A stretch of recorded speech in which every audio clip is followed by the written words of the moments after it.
I used to believe that people stayed. I really did. I believed that the ones you let in, the ones you trusted, the ones you loved, they would always be there. That some bonds were unbreakable. That some people were permanent fixtures in your life. But life has a way of showing you the truth. It starts small, a friend who doesn't reply for weeks, a partner who drifts away without explanation, a sibling who moves on with their own life and forgets the moments you thought mattered. I remember the first time I felt it for real. I called someone I trusted, someone I thought would answer no matter what. And there was nothing. Just the ringing, the silence, the empty void where connection used to be. And in that silence, it hit me. People leave. Not always because they want to, not always because they mean to, but sometimes just because life moves on without them.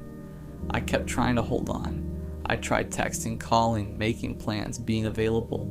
I gave more than I should have, sacrificed comfort, and ignored red flags. I wanted them to stay. I wanted the certainty of their presence in my life, but they didn't. And every time someone left, I asked myself the same question. Was it me? Was I not enough? Was I too much? Was I too quiet, too loud, too complicated, too simple? I overanalyzed everything, replayed every conversation, every laugh, every glance, trying to find the moment they decided to leave. And slowly that questioning becomes a pattern. You start expecting departure before it even happens. You brace for absence before it touches you. You begin to withdraw, to protect yourself from the inevitable pain. Because the truth is, the people you love, the ones you open your heart to, they don't always stay. And the weight of that realization hits harder than the loss itself. I stayed loyal, I stayed caring, I stayed present. And yet, one by one, they left. And every time it happened, I felt smaller, less certain, less safe, less myself. I began to notice the pattern. I saw the fleeting nature of human attention, of human connection. I realized that attachment doesn't guarantee permanence, that love, effort, and devotion don't always secure someone's presence. And the hardest part, the leaving isn't always dramatic, it isn't always loud or angry. Most of the time it's quiet, invisible, a slow fade until you're left staring at the empty space they used to fill. And in that silence, the doubt creeps in. Maybe it's me. Maybe I'm unlovable. Maybe everyone leaves because I'm not enough. I want you to understand this part because it's the moment that defines everything that comes after. The moment you see that no matter how much you give, no matter how much you care, some people just leave. And it leaves a hole, a hollow ache that isn't just missing someone. It's missing the certainty that someone was supposed to stay. That's when it hit me.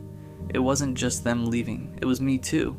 Not that I caused it, not that I pushed them away intentionally, but I realized I had been carrying people the way you carry fragile glass, careful, hopeful, afraid to let go. I gave everything I had, my time, my trust, my heart, without measuring if it was returned. And when they left, I felt betrayed.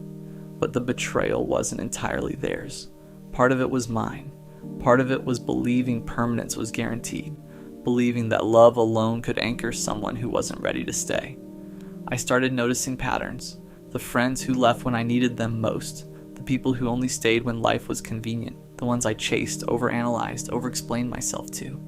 It wasn't that I wasn't lovable. It wasn't that I wasn't enough. It was that I was giving to people who weren't prepared to meet me where I stood.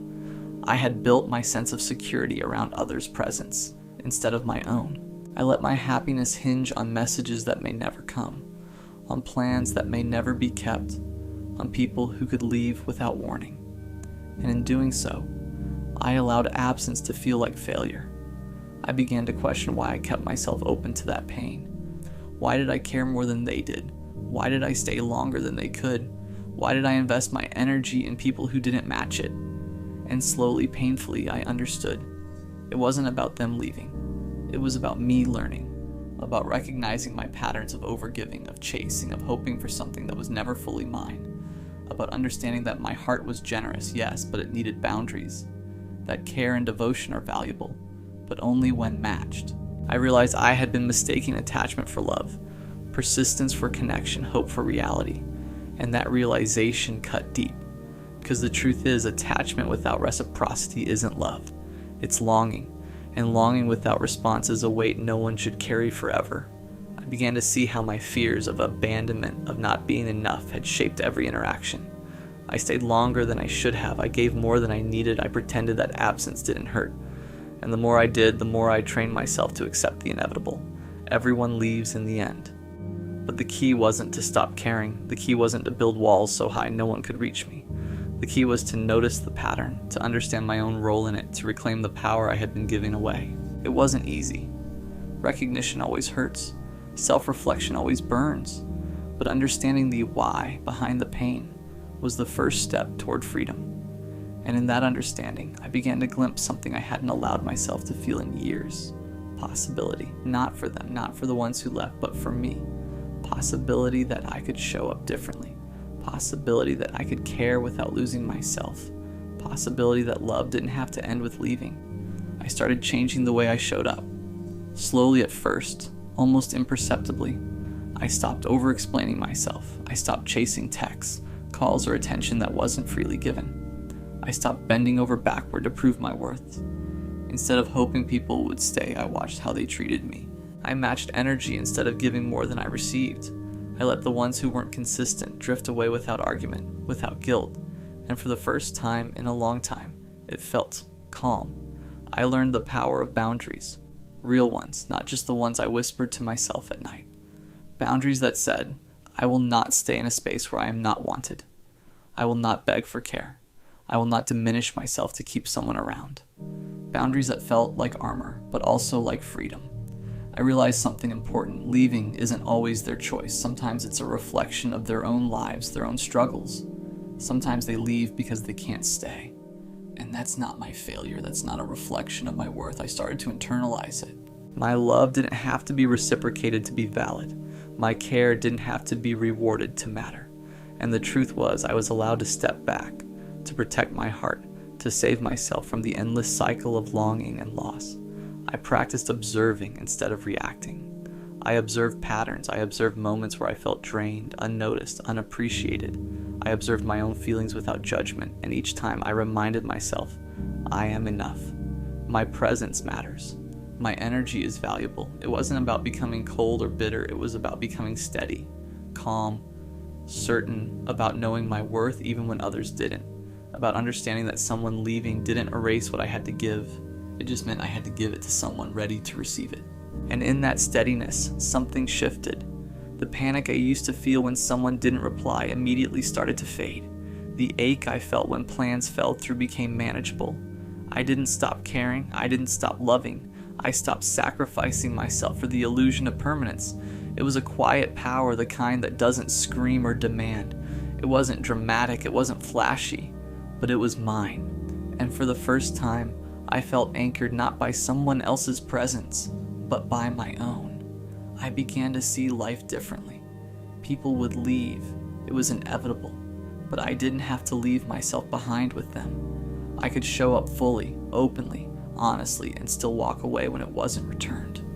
I could value my heart enough to protect it, even when it hurt to do so. And that hurt. It was different now. It wasn't desperation. It wasn't panic. It was acknowledgement. It was understanding.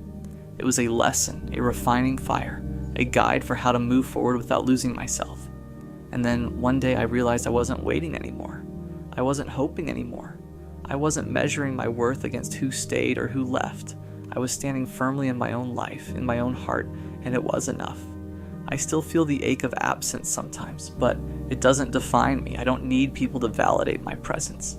I don't need anyone to choose me to feel whole. I've learned that care is powerful, but self-respect is stronger.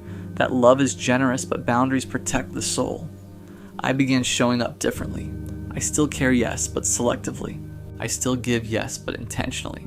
I still open my heart, yes, but to those who are ready to meet me there. And every time someone leaves, it no longer shatters me. It informs me. It reminds me of the patterns I no longer repeat. I stopped chasing ghosts. I stopped hoping for consistency from those who had none to give. I stopped believing that permanence was guaranteed, and in that clarity I found freedom. Freedom to grieve without guilt.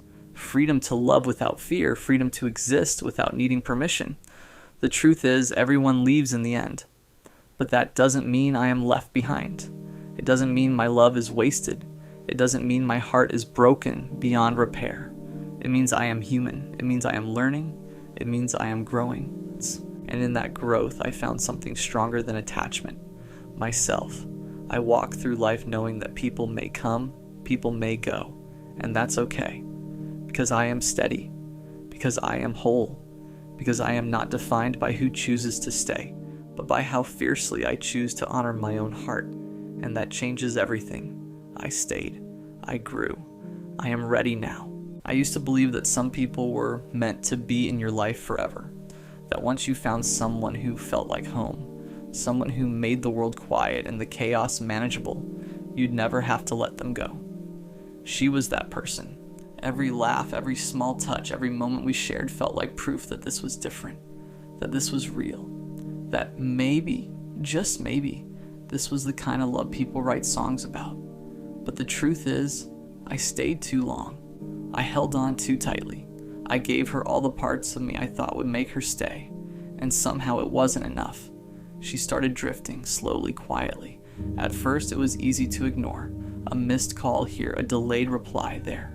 I told myself it was work, stress, life getting in the way. I rationalized everything. I convinced myself that if I just waited, if I just gave her space, everything would go back to the way it was. But space doesn't fix distance when someone doesn't want to bridge it. And then the signs became impossible to ignore. The way her energy shifted when I was around. The way her eyes no longer lingered. The way her voice sounded polite instead of soft. Like she was here, but not really. And that's when the doubt started. The questions that eat at you late at night. Was I not enough? Did I do something wrong? Did I miss a sign, a word, a glance that could have made her stay? I kept replaying every moment, every conversation, every laugh, trying to find the turning point, trying to figure out when exactly the person I thought I knew stopped feeling the same way. And slowly, painfully, I realized something that broke me in pieces. Love isn't always enough, even when you care more, even when you give more.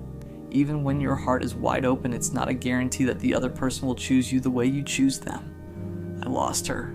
The girl of my dreams, the one I imagined a future with, the one who made everything feel possible. She's gone. And the worst part, she didn't leave with anger. She didn't leave with a fight. She left quietly, slowly, like the space between us stretched so wide that neither of us could cross it anymore. Now I sit with the emptiness, the ache of missing someone who no longer wants to be missed, the heaviness of realizing that some dreams don't last. And I have to ask myself the hardest question of all. How do I move on when she was everything I thought I wanted? That's when it hit me. It wasn't just that she left. It was that I had been holding on to a version of her that never truly existed. I realized I had been clinging to hope instead of reality, clinging to the idea of her, the idea of us, rather than seeing who she really was and how things truly were between us. I had given her my everything without ever stopping to ask if it was being received the way I imagined. I overanalyzed every text, every laugh, every small moment, trying to find meaning where maybe there wasn't any. And in the process, I lost myself a little. I saw patterns I had ignored because they were uncomfortable to face. The late replies, the canceled plans, the enthusiasm that faded when I needed it most, the way she only showed up when it was convenient for her.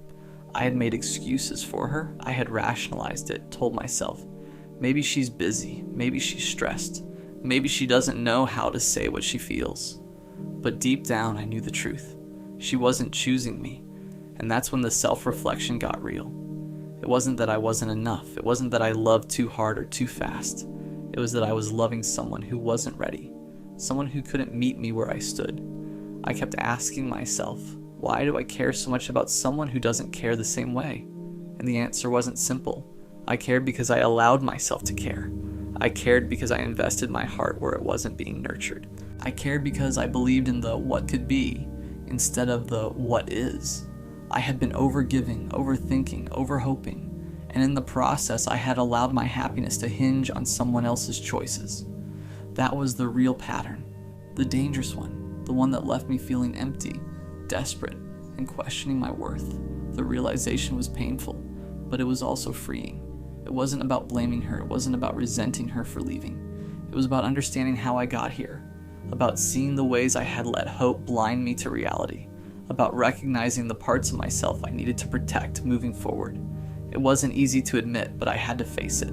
I had to stop chasing someone who wasn't chasing me. I had to stop convincing myself that patience and loyalty could force love. I had to accept that sometimes, no matter how much you give, it just isn't enough. When you finally see the patterns, the truth isn't cruel. It's clear. And clarity is the first step toward moving on. The first step toward moving on wasn't forgetting her. It wasn't pretending I didn't care. It wasn't erasing the memories or the way my chest tightened every time her name appeared on my phone. The first step was deciding that I deserved clarity, respect, and reciprocity. I began setting boundaries, small ones at first. I stopped checking my phone obsessively. I stopped reading into her every word, every pause, every tiny signal. I stopped waiting for messages that might never come. I stopped hoping for a version of her that only existed in my mind. And in that space, this quiet, deliberate space, I started to notice something powerful. I could breathe again. I didn't need her validation to feel alive. I didn't need her attention to feel worthy. I didn't need her affection to prove my capacity to love. I began redirecting the energy I had spent on her, on analyzing, on rationalizing, on hoping, back into myself. I invested in the parts of me I had neglected. I did things that made me feel strong, whole, and alive again. I stopped over-explaining my feelings to her. I stopped justifying my worth to someone who had already made their choice. I stopped tolerating the moments of half-love, the silences that burned, the inconsistency that hurt. And slowly, almost imperceptibly, I began to feel power returning to me. I observed my emotions instead of letting them control me. I matched energy where it existed, and I let go where it didn't. I realized that choosing myself didn't make me cold or bitter. It made me steady, grounded, and in control. I didn't turn my back on love. I turned my back on waiting for someone who couldn't meet me. I didn't stop caring. I stopped investing where care wasn't returned. I didn't stop hoping. I started hoping for something mutual, for a love that didn't feel like a battle of patience and perseverance. For the first time in a long while, I felt calm inside my own skin. I felt safe with my own heart. I felt like the person I had been before all the waiting, all the chasing, all the questioning. And that calm, that quiet strength was revolutionary, because it showed me that I didn't need her to be complete, that I didn't need her to feel whole, that I could hold my own heart and protect it without shame or guilt. I started seeing my past love not as a failure, but as preparation, as a lesson in what I would and wouldn't accept, as a reminder that my heart is powerful, but it deserves reciprocity, not half measures. The more I honored my boundaries, the more I recognized my worth. The more I invested in myself, the less I ached for what wasn't mine to hold. And in that space, I started feeling free. Eventually, the ache softened. Not because I forgot her, not because I stopped caring, but because I stopped letting her absence define me. I realized that moving on wasn't about erasing what we had. It wasn't about pretending the late nights, the small laughs, the moments I thought would last forever never happened. It was about carrying them differently, without letting them weigh me down, without letting them keep me from living. I started living for me, not in a loud, dramatic way, not to prove anything to anyone. I lived for the quiet moments where I could feel myself again, the mornings where I woke up without the heaviness of waiting, the evenings where I went to bed proud of how I spent my day instead of consumed by what could have been. And in that space, I discovered something I hadn't felt in a long time: peace. I wasn't bitter, I wasn't angry, I wasn't trapped in what I had lost. I was steady, I was clear, I was open to life again. I realized the truth. Love isn't about holding on to someone who doesn't choose you. Love is about knowing your worth, protecting your heart, and being willing to step away when it isn't returned fully. Some people stay in your life forever, some leave quietly like she did, and that's okay. It doesn't diminish what you felt. It doesn't make your heart smaller or weaker, it makes you human. I learned to honor the love I gave her by giving that same love to myself. I stopped chasing what wasn't meant for me and started chasing clarity, joy, and connection that was mutual. I began to trust that the right people would meet me where I stood, fully, consistently, willingly. And so I moved on, not with resentment, not with regret, but with quiet confidence. I moved on knowing that the girl of my dreams wasn't lost. She simply wasn't the one for me. And that was enough, because the truth is, letting go isn't giving up. It's making space for something real, something that doesn't require hope to fill in the gaps, something that chooses you as fully as you choose it. And now I'm ready. Pain didn't break me. It refined me. Loss didn't define me. It prepared me. And moving on isn't the end. It's the beginning. I stayed, I learned, I grew, and now I'm alive again. You know what hurts the most? It's not being rejected. It's realizing the person you care about never felt the same way to begin with. Not in the way you did. Not in the way you hoped they did. And the worst part is, you didn't realize it right away.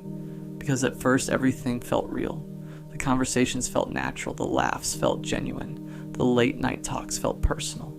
There were moments where it seemed like something deeper was building between you. Little moments that made you believe this could actually turn into something. And when you start believing that, your heart slowly gets involved. Not all at once, but piece by piece. You start paying more attention to them. You notice the way their voice changes when they're excited. The way they talk about the things they care about. The way their mood shifts when something's bothering them.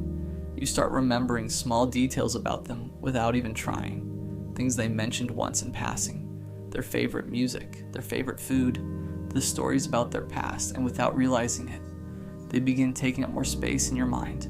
You think about them when something funny happens. You think about them when you hear a song they would like. You think about them when something reminds you of a conversation you once had. That's how feelings grow, quietly, naturally, without asking permission. But somewhere along the way, something starts to feel different, not wrong, just uneven. You notice that you're always the one starting conversations. You're the one asking questions, the one keeping things going, the one making the effort to stay connected. They still respond. They still talk to you. They still laugh and joke like everything is normal. But something about it feels lighter for them. Like they're enjoying the moment, but not investing in it the same way you are. And you try not to think too much about it because you don't want to ruin what you have. You tell yourself you're overthinking. You tell yourself they might just be busy or distracted or maybe just not good at expressing their feelings. So you keep showing up, you keep being patient, you keep being kind. Because part of you believes that if you're consistent enough, if you're supportive enough, if you care enough, maybe one day something will change. Maybe one day they'll look at you differently. Maybe one day they'll realize you were there all along. Maybe one day the feeling will finally grow on their side too. But deep down, there's a quiet fear you try not to face. A small voice that keeps asking the same question. What if they never feel the same way? And that thought is something your heart isn't ready to accept yet. Title: She Doesn't Feel the Same Way. Part 2. The hardest part isn't the moment you realize she doesn't feel the same way. It's everything that happens before that moment. The waiting, the hoping, the convincing yourself that maybe you just need to give it more time. Because feelings don't always grow instantly, right? Sometimes people just need space. Sometimes they need to see your consistency. Sometimes they need to realize what's right in front of them. At least that's what you keep telling yourself. So you keep showing up. You keep answering her messages. You keep making time for her even when your day is busy. You listen when she talks about her problems. You support her when she's stressed. You try to be the person she can always rely on, the person who understands her, the person who stays. And slowly, you start building this idea in your head, not just about who she is, but about who the two of you could be together. You imagine simple things, conversations that haven't happened yet, moments that might happen someday, little scenarios where everything finally clicks into place. And those thoughts feel good. They make the waiting feel worth it. They make the uncertainty easier to ignore. Because as long as there's still a possibility, you don't have to let go of the hope. But reality has a quiet way of revealing itself. Not all at once. Not with some dramatic moment. Just small things that slowly start adding up. Like the way she talks about someone else, not realizing how it lands when she says it. Or how she mentions a guy she finds attractive. Like it's just normal conversation. Like it wouldn't affect you. Or the way she disappears for hours, sometimes days, then comes back like nothing happened. And you're just happy she replied at all. Even if the message is short, even if the effort feels minimal, you start noticing the imbalance. But you don't want to believe it means something, because admitting the truth would mean facing a reality you've been avoiding. That maybe you care more than she ever will. that maybe you've been building something in your mind that she never intended to build with you. And the worst part is, she didn't lie to you. She didn't promise anything. She didn't say the words that would make you believe she felt the same way. You just filled in the silence yourself.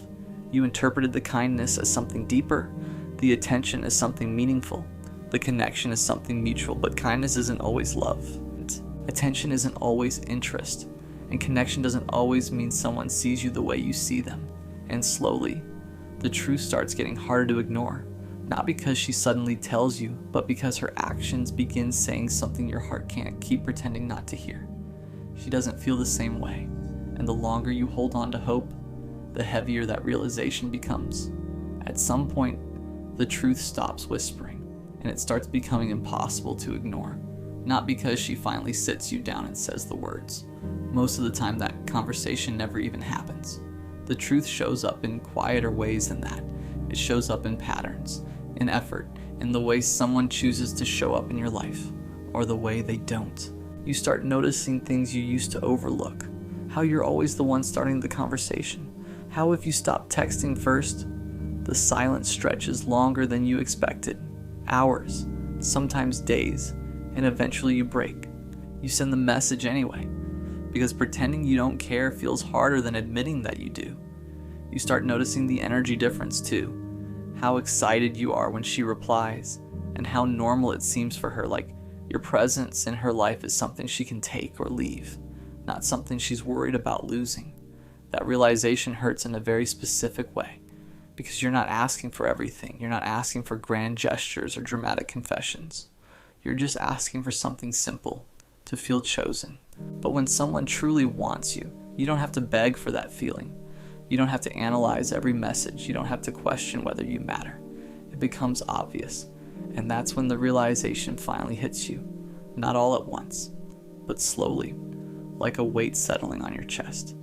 She doesn't feel the same way. Not in the way you hoped. Not in the way you needed. Maybe she likes you. Maybe she enjoys talking to you. Maybe she appreciates having you around. But there's a difference between appreciating someone and wanting to build something with them. And you start asking yourself questions you were too afraid to ask before. Was I just convenient? Was I just someone who was always there when she needed attention? Was I just filling space in her life while she waited for someone else? Those thoughts sting. But the deeper pain isn't even about her, it's about what you did to yourself while hoping things would change. How long you ignored your own feelings. How long you accepted less than you deserved. How long you told yourself to be patient, when patience wasn't the solution. Because love doesn't grow out of one person trying harder. Love doesn't appear just because you stayed long enough. Love isn't something you can earn by proving your loyalty and realizing that forces you to face a difficult truth. You can't make someone feel something they don't, no matter how good you are to them, no matter how much you care, no matter how much you wish it were different. And once that truth settles in, you're left with a choice, one that hurts either way. Keep holding on to someone who never chose you, or finally let go, even though part of you still wishes she would.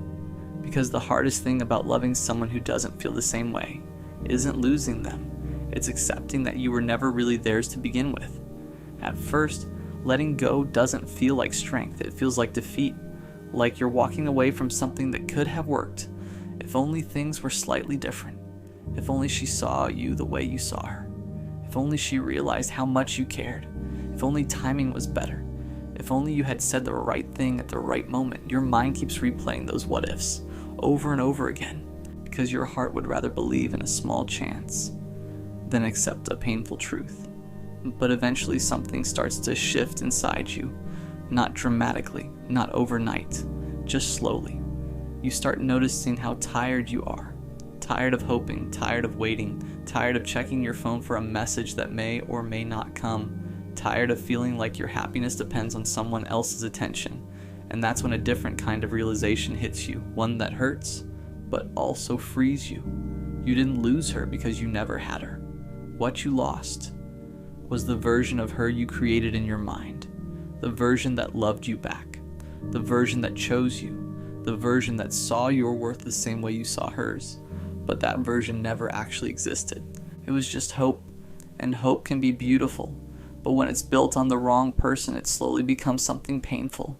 You start seeing things more clearly, how much effort you gave, how much patience you showed, how much of yourself you poured into someone who never asked for it. And instead of feeling embarrassed about that, you begin to understand something important.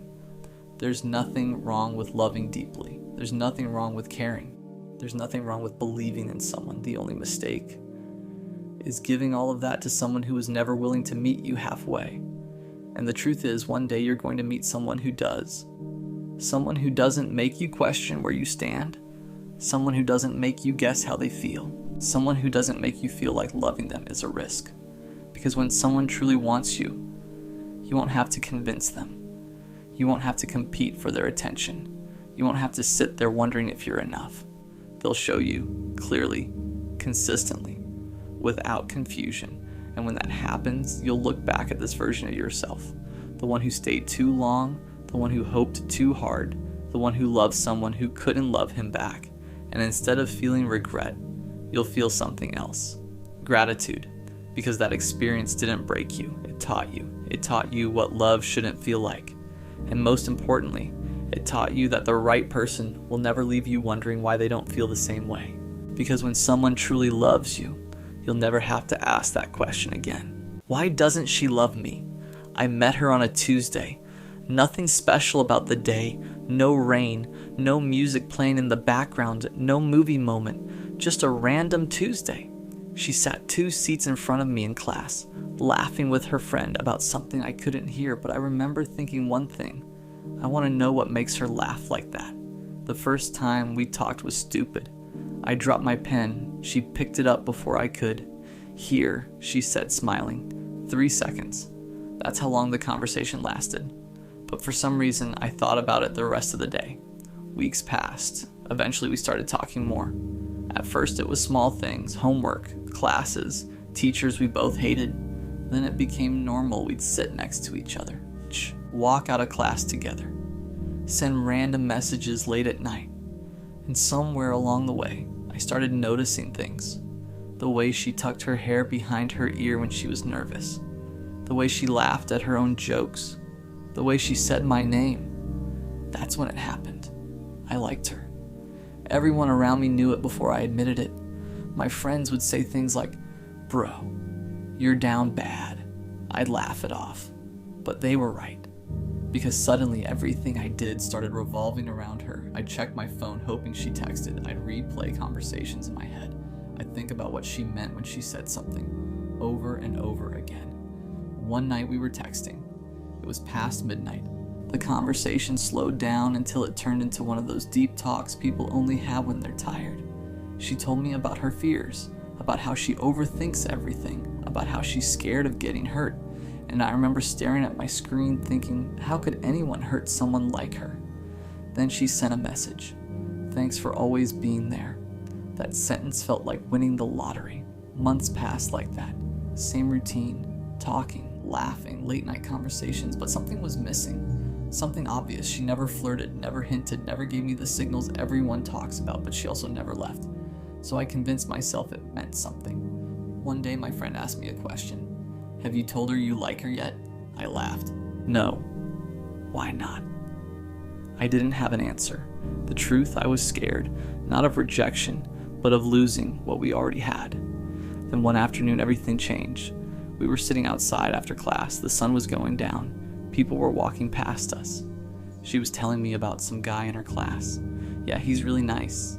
She said something about the way she said it felt different. I tried to play it cool. "Oh yeah?" She smiled. "I think he likes me." My chest tightened. "So, do you like him?" She paused, then she nodded. "Maybe." I remember smiling. I remember saying something like, "That's cool." I remember acting normal. But inside my head, one thought kept repeating. Why isn't it me? That night I stared at my phone. Her contact was at the top of my messages. All I had to do was type 3 words. "I like you." But my fingers wouldn't move, because suddenly I realized something. If I sent that message, everything could change. A week later, she told me they were going on a date. She seemed excited, happy. and I tried to be supportive. "Hope it goes well," I said. She smiled. "Thanks." That night I walked home alone. The same question kept replaying in my head, over and over again. Why doesn't she love me? I was there for her. I listened to her problems. I cared about her. So why him? It took me a long time to understand something. Love isn't a reward. It's not something you earn by being the nicest person. You can't calculate it like a math equation. Care plus time plus loyalty not equal to love. Sometimes people just don't feel the same way.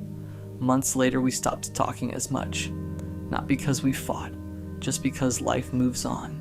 Different classes, different schedules, different people. But every once in a while, I still think about her laugh on that random Tuesday. And if you're watching this right now, maybe you're asking the same question I once did.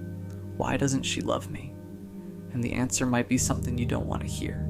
Sometimes there isn't a reason, but one day you'll meet someone who looks at you the way you once looked at her. And when that happens, you won't have to ask the question anymore, because the right person won't make you wonder. They'll make it obvious. You know what the worst part is? It's not the rejection. It's the almost. Because when someone rejects you clearly, it hurts, but at least it makes sense. They say no, you move on. But when someone almost loves you, that's a different type of pain. Because you start replaying everything, every conversation, every laugh, every moment you thought meant something, and you start asking yourself questions that never have real answers. Did I say something wrong? Was I not good enough? Did I wait too long? After she started dating that guy, things between us didn't stop immediately. That's what made it worse. We still talked sometimes, still laughed, still had those random conversations that used to make my day. But something had changed, and we both knew it. There was this invisible line between us now. Before, it felt like we were walking towards something. Now it felt like we were standing still, and she was slowly walking away. One night she texted me again. "Can I vent for a second?" Of course she could. She always could. So I stayed up listening to her talk about problems with her boyfriend, how he didn't understand her, how he didn't listen the way I did, how he wasn't as patient as I was, and the entire time I just sat there thinking one thing. Then why aren't you with me? But I didn't say that. Instead, I said the same thing I always said. I'm here for you. And she replied with the same message she always sent. You're such a good friend. That sentence. You're such a good friend. People say it like it's a compliment. But when you love someone, that sentence feels like a door closing. Because suddenly you realize something. You weren't the guy she loved. You were the guy she felt safe with. The guy she vented to. The guy who listened, the guy who stayed. But safety doesn't always create attraction, and that realization messes with your head, because you start thinking, maybe I should have been different, maybe I should have flirted more, maybe I should have been less available, maybe I should have acted like I didn't care. And that's when something dangerous starts happening. You begin to question the way you are as a person. You start thinking kindness is weakness. You start thinking loyalty is stupidity. You start thinking caring too much is the reason you got hurt. So slowly, you start changing. You stop texting first, you stop opening up, you stop showing people the parts of you that once cared deeply. Because somewhere in your mind, you're trying to protect yourself. I remember the exact moment I noticed that change. She sent me a message one afternoon. Something funny, a meme we both would have laughed at months earlier. I looked at it, and for the first time, I didn't feel anything. Not excitement, not happiness, just nothing. And that scared me more than the heartbreak ever did. Because heartbreak means you cared. But feeling nothing, that means something inside you shut down. That night I stared at the ceiling, thinking about everything that happened. And for the first time I asked a different question. Not, why doesn't she love me? But why did I give so much of myself to someone who never asked for it? That realization hits hard. Because the truth is, she never promised me anything. She never said she loved me. She never said we were going to end up together. Those were expectations I built in my own head, and when those expectations broke, I blamed her. But deep down, I knew something. I wasn't just sad about losing her. I was sad about losing the version of me that believed things would work out. The version of me that believed if you cared enough, if you tried hard enough, if you stayed long enough, eventually someone would choose you. But life doesn't work like that, and realizing that changes you quietly, slowly, but permanently. But because after that, you start guarding your heart differently, not because you want to, but because you remember exactly how it felt when someone almost loved you, and almost can mess someone up for a long time. And the craziest part, even after all that, there were still nights where I caught myself wondering the same thing, just staring at the ceiling, asking a question I already knew the answer to. Why doesn't she love me? You know what nobody tells you about heartbreak? It doesn't end the day you realize the truth. That moment where everything finally clicks, where you accept she isn't choosing you, where you tell yourself you're done thinking about her. That's not the ending. That's just the beginning of the quiet part. Because after that realization, life keeps moving, but your mind doesn't move as fast. You still catch yourself checking your phone sometimes, not because you expect a message, but because your brain spent so long hoping for one that the habit never fully disappears. You'll hear a song that reminds you of her, or pass a place you both used to talk about, or see something random that you know she would have laughed at, and for half a second, your mind goes straight to her, before you even realize it. It's strange how people can leave your life, but pieces of them stay behind in your routine, in your memories, in the way you think. At first you hate that. You want to forget everything. Every late night conversation, every inside joke, every moment you thought meant something, because remembering feels like reopening a wound that's trying to close. But memories don't disappear just because you want them to. They fade slowly, and that takes time. During that time, you start noticing something about yourself, something you didn't see when you were chasing her. You start realizing how much of your energy went into someone who never fully gave theirs back, how much time you spent thinking about what she wanted, what she needed, what she felt, while completely ignoring your own feelings. You start asking yourself questions you never asked before. Why was I okay with being second? Why was I always the one giving more? Why did I keep staying when the signs were obvious? And the honest answer isn't always pretty. Sometimes it's because you liked the idea of her more than the reality. Sometimes it's because you thought if you were patient enough, if you were good enough, eventually she'd realize what she had. But the hardest truth, sometimes people already know exactly what they have. They just don't want it the same way you do. That realization used to make me angry. Not at her, at myself. Because once you see the pattern, you start wondering how many times you ignored your own instincts. There were signs, of course there were. Moments where she pulled away, moments where her effort didn't match yours, moments where you felt confused instead of secure. But every time those moments appeared, you explained them away. You told yourself she was just busy, just stressed, just going through something. You gave her the benefit of the doubt so many times that eventually you stopped questioning anything at all. And that's when you lost control of the situation, not because she manipulated you, but because you convinced yourself that waiting was the same thing as building something. Eventually though, life forces you to move forward, even if your heart isn't completely ready. Weeks pass, then months. You start focusing on other things, work, friends, your own goals, the parts of your life that existed before she showed up. And slowly, you start feeling like yourself again. Not the exact same person, but a version of you that's a little quieter, a little more cautious, a little harder to read. One day you notice something strange. You go a whole day without thinking about her, then 2, then a week. And when you finally do remember her, the feeling isn't the same, the pain isn't sharp anymore. It's dull, distant, like a memory instead of a wound. That's when you realize something important. You didn't just lose her. You learned something from her. You learned what it feels like to give your heart fully. You learned what it feels like when that heart isn't returned. And most importantly, you learned what it feels like to survive that. Because at one point, and you thought that pain would break you, that it would stay forever, that you'd never stop asking the same question. But eventually, that question starts changing. It stops being, why doesn't she love me?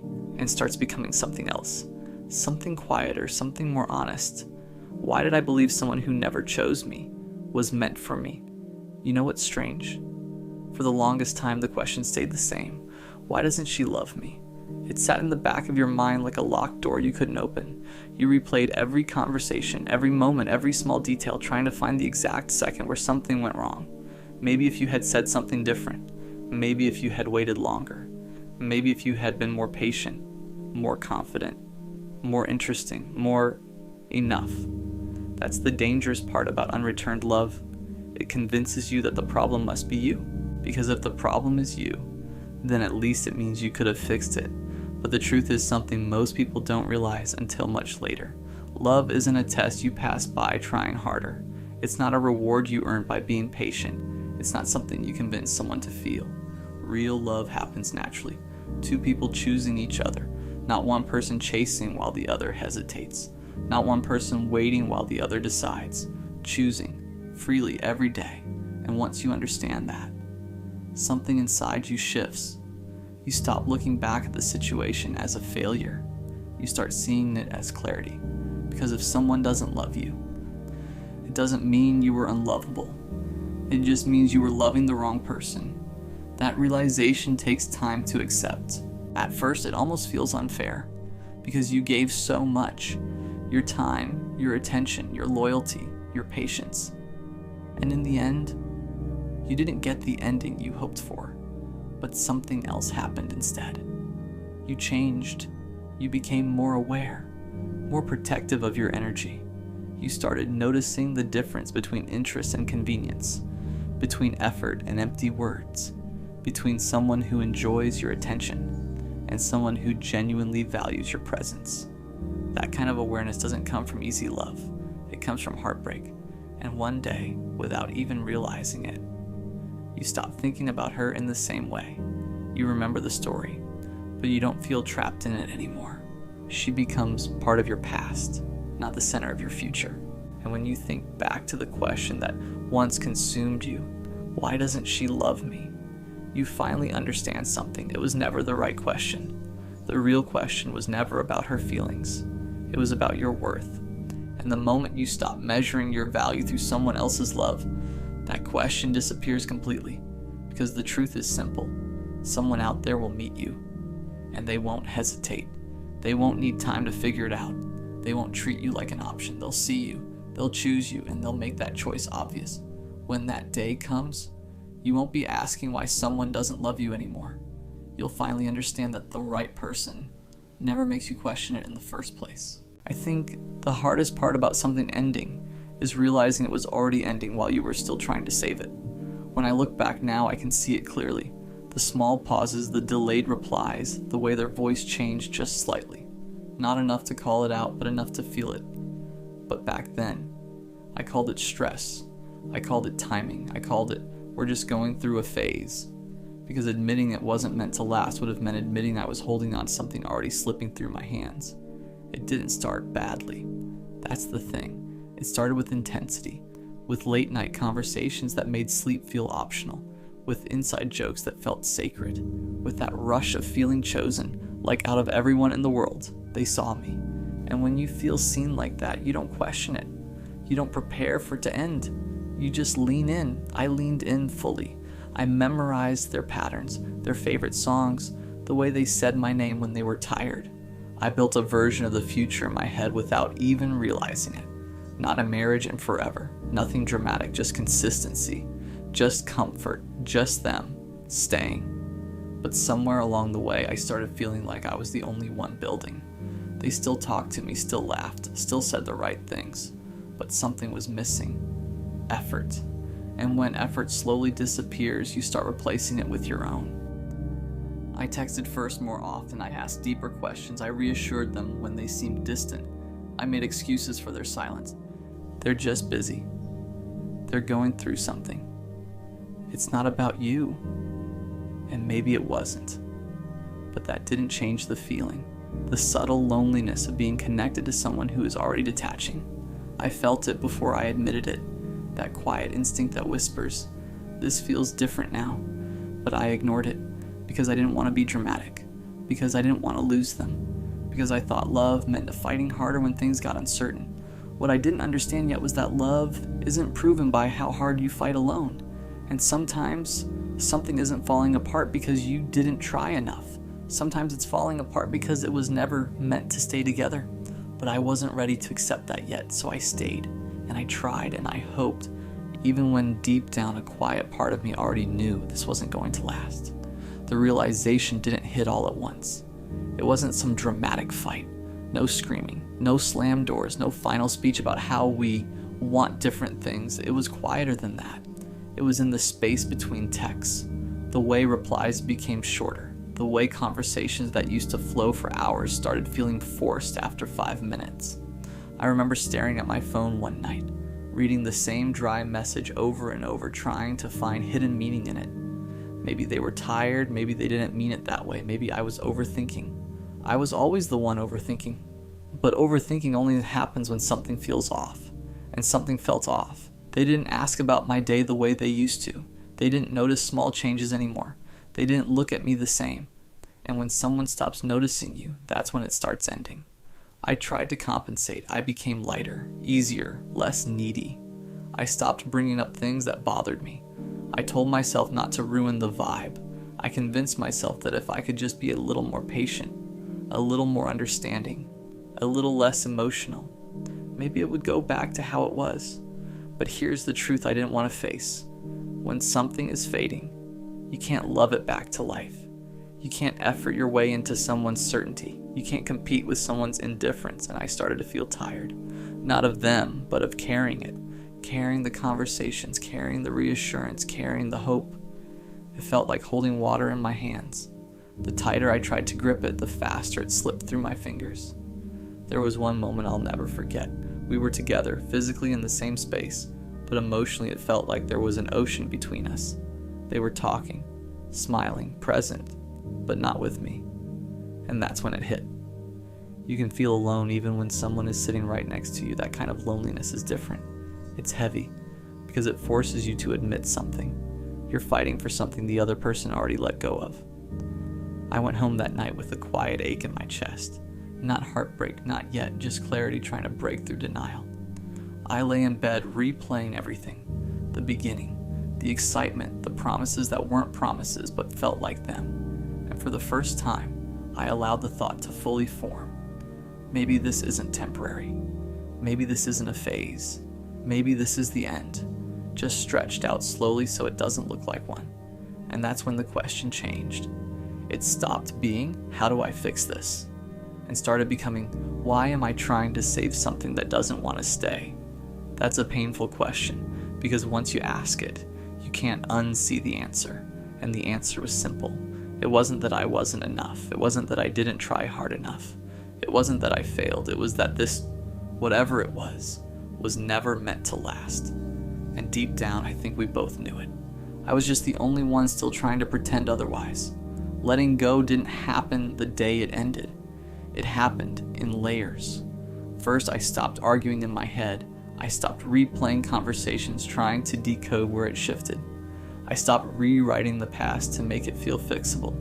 Because once you see something clearly, you can't go back to pretending. I realized I wasn't actually scared of losing them. I was scared of losing the version of myself that believed this was finally it.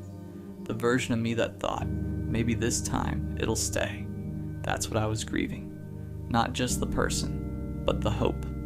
And hope is harder to bury than people. At first I wanted answers, closure, a clean explanation I could hold in my hands. But the truth is, not everything ends with clarity. Some things fade because they were only meant to teach you something, not stay with you forever. And when I finally stopped fighting the ending, something strange happened. I felt lighter, still sad, still disappointed, but lighter. Because I wasn't dragging something behind me anymore. I wasn't trying to convince someone to see my value. I wasn't overextending myself to maintain something that was already collapsing. I started noticing how much of myself I had minimized to make it work. How often I swallowed words. How often I acted unbothered. How often I accepted less than I needed just to avoid losing them. And that realization hurt, because it meant I wasn't just losing them. I had been losing myself too. But here's the part that changed everything. I didn't hate them. I didn't turn cold. I didn't decide love was stupid.